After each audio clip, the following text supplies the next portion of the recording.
Okay, good evening, students. So in this class, we will uh, discuss about what are the symbols which are being used in hydraulics and pneumatics. So if you want to draw any circuits, so I think we have already discussed uh, how to draw a circuit by using a Logosoft and AutoSim software. So to know about that basics, first we should know what are the symbols that are being used uh, in hydraulic and pneumatic systems. So you already know that if you want to design any circuit, or if I want to have a fluid flow, there are three major factors you have to consider. You have to first control the pressure of the fluid which is going to flow. Next, you have to direct in which direction the flow has to take place. And the third thing is what is the amount of fluid which is going to flow. So these are, you have to regulate the pressure, direction, and flow. These are the three things you have to consider in any circuit. So if you want to design any circuit, these are the main three things you have to take that into consideration. So today we will discuss about what are the basic symbols that are being used. Uh, so is my screen visible?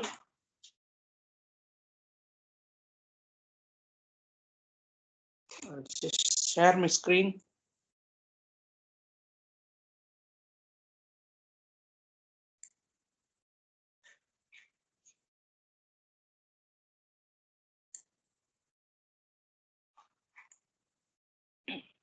So if you want to do any operation in hydraulic or a pneumatic system, you should have a circuit, a schematic diagram. First, diagram has to be set up, that has to be simulated. If that simulation is working fine, then only you will be going for connection of the physical components. So all these are governed by American standards. So symbols. So symbols are nothing but I can't draw a big motor.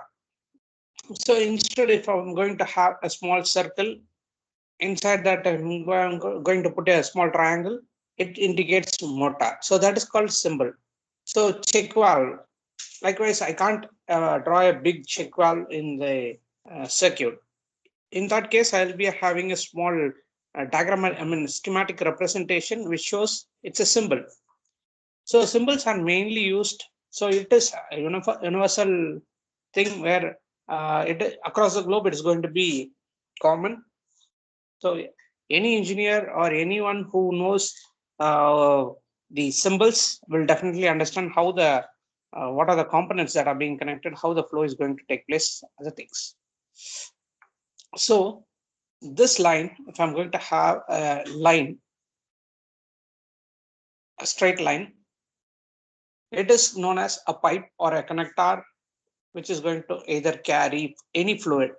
Fluid in the sense it can be air or water or oil or any liquid or any gas. It is known as fluid.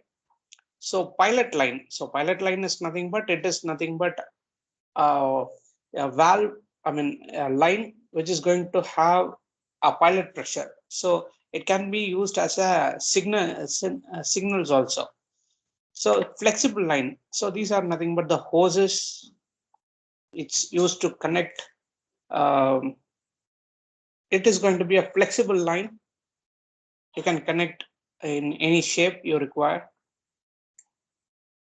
So connector. So it's going to be a junction. From this, you can have some uh, different connections, or it can have some branches.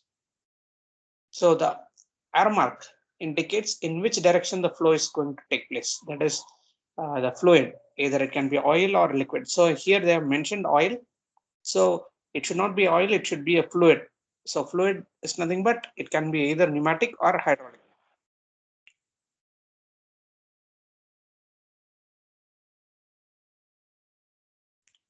So this is a line which is not going to have any intersection. This is a different line and this is going to be a different line. So if I'm going to have a small arc, so here these doesn't have any connection with each other. So if I'm going to have a connector, so let us assume this is going to be inlet and there are two outlets. So it is going to be a connector. So the pressure gets, the air which is going to flow or the fluid which is going to flow gets diverted in both directions. T junction. So here it is going to be a 4-line. So there will be one inlet and 3 outlets. So elbow joint. So usually you would have seen these types of joints in our homes itself. So when I'm going to have any water storage above the tank, from that tank you will definitely have elbows, T's, all these joints in our home domestic applications itself, everything is available. So a plug or unplugged connection, it can be plugged or unplugged, it depends. So if I'm going to have a dotted line like this, it is called a drain line. Drain line is nothing but a returning line, or it is going to be going to the reservoir. So that is called a drain, or it is going to be an outlet. So that is called a drain. So when I'm going to have a small box like structure and a line, it indicates a reservoir. So from this, you will be connecting to a motor or pump. So line with fixed restriction. So if I'm going to have a restriction like this, so the amount of fluid which is going to flow is being restricted. So exhaust.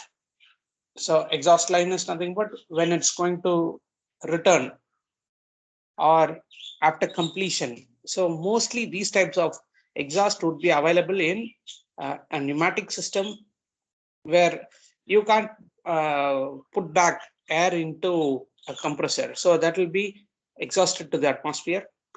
So again, a restricted line. So these are going to be for pneumatic systems. So when I'm going to have, so this pump should be like a circle. Inside that there should be a triangle. I think it's not visible here. So it indicates, the arrow mark indicates the variable. So the flow can be varied. So here everything is, so I'll show again, this is going to be a motor. So here you will have an inverted triangle. It's not visible here. So it represents a single acting cylinder. You will have only one inlet and one outlet. So the one port will be acting as both inlet and outlet. So double acting cylinder, you will have one inlet and one outlet. Okay. So this is going to be a single acting cylinder. A best example for single acting cylinder is your syringe. So when I'm going to have inlet, so the fluid will be flowing through the same port, and when I'm going to expelling out, the fluid flows again through the same port. So that is called a single acting cylinder. Double acting cylinder, you will have two ports, one inlet and another outlet. So vice versa, it will be acting. So double acting cylinder with double end rod. So you can have a rod at both the ends. So here it is at only one end. So you'll be getting the output at both the ends. So double end rod. So these are some of the components where this indicates an electric motor M, and here intensifier. So here you could see a bigger uh, area, cross-sectional area of piston, and a smaller cross-section area of piston. So when I'm going to compress, the pressure gets intensified. So same pressure if I'm going to have, so that is called the intensifier, or this is known as accumulator. So this symbol, if I'm going to have a balloon-like symbol, it's called accumulator. So these are used where you want to have some pressure intensity. In that cases, I'll be using this intensifier or accumulator. These are known as pressure boosters. So filter. So here also there will be a small or triangle, so it's not visible. So pressure gauge, you will be having an arrow mark here.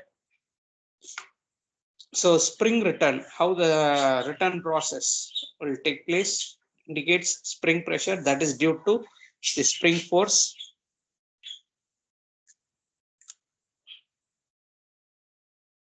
So heat exchanger. So these are some of the advanced components. So check valve.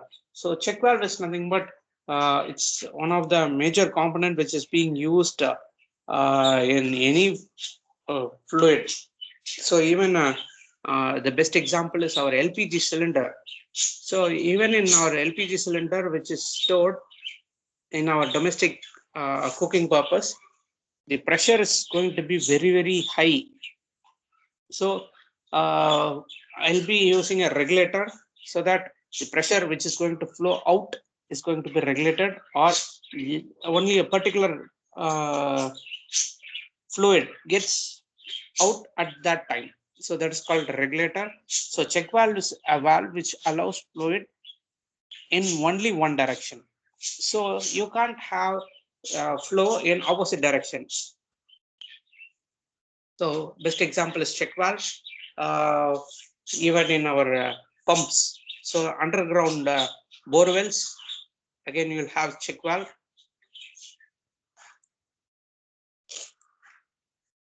So let me have some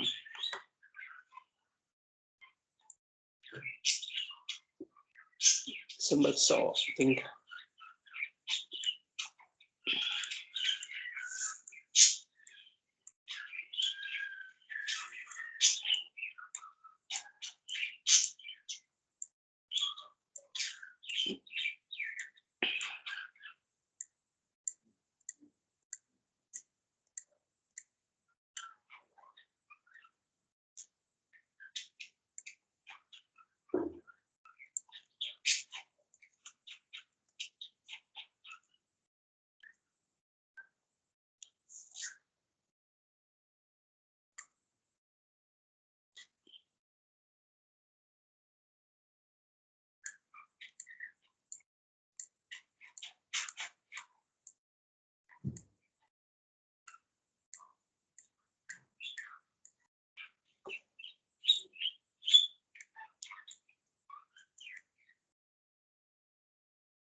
see these are some of the symbols they are clearly given.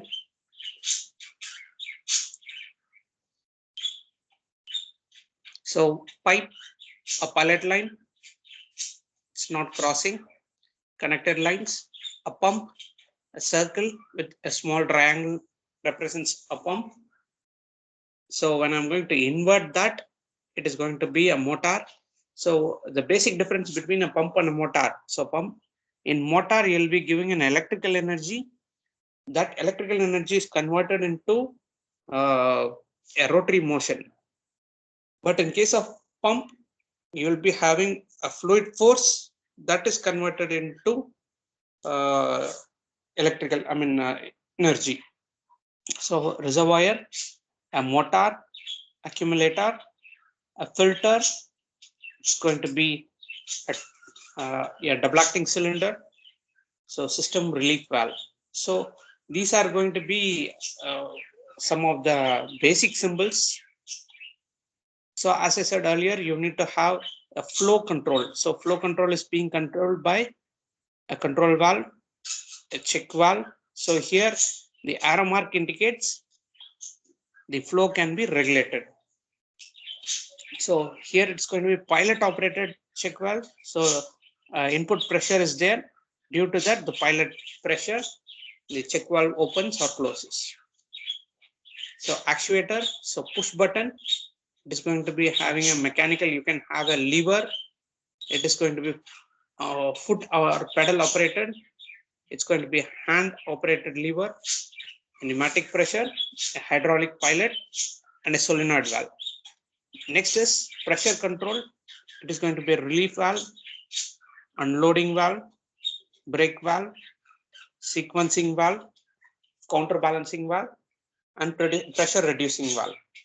So each and everything has its own applications and own way of working. So here it is going to be a direction control valve. It's going to be 2 chambers and 2 positions, 1, 2, 2 directions and 2. So it's a 2x2 way valve. Here it is going to be 3x2 way valve, and it's 4 directions and 2 4x2 way valve. So depending upon what application you want, according to that, you can connect. So here it's going to be 4x3 way valve. It controls the direction. So needle valve. A needle valve is nothing but it allows fluid flow in very small amount. Best examples where we use needle valve is our water purifier. So the water flow in a water purifier would be very, very small. In that case, I'll be using a needle valve. Likewise, petrol from the tank to the fuel injection. In that case, I'll be using a needle valve where the amount of fluid is very, very low. In that case, I'll be using a needle valve. So check valve. So as I said earlier, the check valve allows fluid flow in only one direction. Gauges, which are mainly used to measure the pressure. So here it's going to be flow control. So how the flow is being controlled. So you will be, so these are advanced things. So shut off valve. If you want to have where there should not be any flow, in that case you can use a shut off valve. So these are advanced. I'll just accumulator, hydraulic pumps. So these are some of the basic components what we have discussed. So based on this, we will be drawing. So these are the fluid power symbols which are generally used.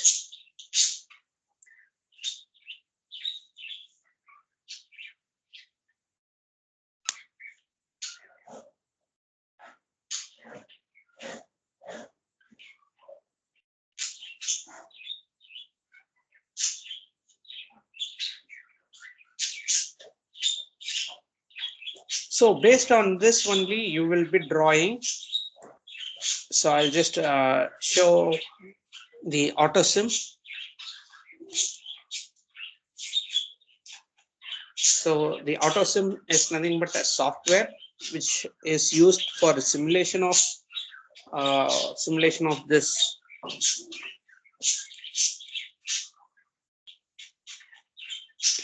So this is an auto sim software where you could see some electric contacts, motors, electric outputs. So our main aim is we have to have hydraulic system or a pneumatic system. So hydraulic actuator. So you could see what type of cylinder you want, what type of components all these components are whatever the components we have discussed. So all these components based on the symbol. So here you could see a check valve, a variable valve.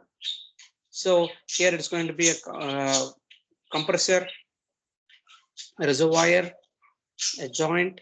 So everything, whatever we have discussed, the direction control valves. So based on this, if you want, if you know what symbols are available, so according to your application, what symbols, either it can be a hydraulics. So one major difference, you, because the concept between hydraulics and pneumatics is going to be the same. In case of hydraulics, you will be using liquid as a working medium, either oil or anything will be flowing. But in case of pneumatics, air would be flowing. So in case of pneumatic cylinder or pneumatics, you will see all the triangles, everything blank. You will not have any shades. Okay. If I'm going to indicate anything, all these would be not shaded. But in case of hydraulics, you will be having everything shaded. So that is the major difference between the hydraulic system and a pneumatic system. So based on this, you can have the system built.